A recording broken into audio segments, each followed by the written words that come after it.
ભરૂચમાં અમાસના દિવસે મેઘરાજાની પ્રતિમાનું સ્થાપન કરવામાં આવ્યું છે।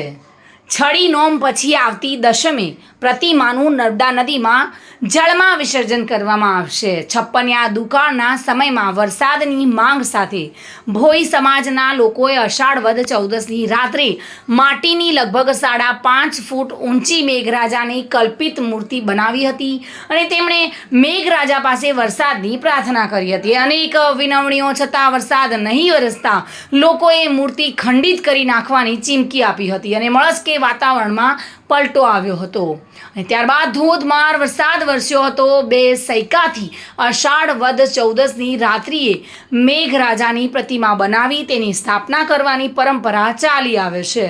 સમગ્ર વિશ્વમાં માત્ર ભરૂચમાં જ 7મ 8મ 9મ અને 10મ એમ 4 દિવસ મેઘરાજાનો મેળો ભરાય છે અને જેમાં સમગ્ર રાજ્યમાંથી ભાવિક ભક્તો ઉમટી પડે છે। સાથે છડી નોમ અને મેઘરાજાની દસમ સહિતના પર્વની પણ ઉજવણી કરવામાં આવે છે। બોલો ઇન્દ્ર મહારાજ કી જય।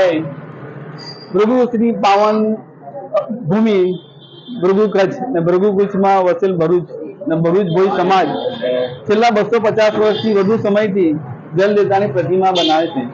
એવું કહેવાય છે છપ્પનિયો દુકાળ, આ છપ્પનિયો દુકાળની આગળનો છપ્પનિયો દુકાળ જ્યારે પાણી માટે ખેડૂતો, એવું કહેવાય છે ખેડૂતો જલદેવતા પાણી માટે પશુ પક્ષીઓ માણસો તરફડિયા મારી રહ્યા હતા। પાણીનો કોઈ અંસાર નહીં, જાણે મેઘરાજા રીસાઈ ગયા હોય એવું લાગતું હતું। એવા સમયે અમારા સમાજના વડવાઓએ જલદેવતાની સ્થાપના કરવાનું વિચાર્યું હતું। ખૂબ ભજન કીર્તન કર્યા।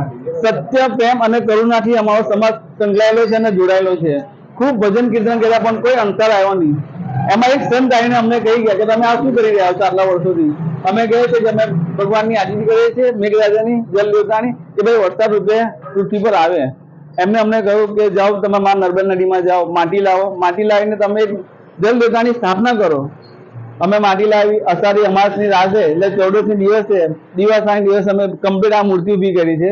તે અમે પછી મૂર્તિ બનાવી અને ખૂબ ભજન કીર્તન કર્યા, કોઈ વરસાદનો કોઈ અંતર ના આવ્યો।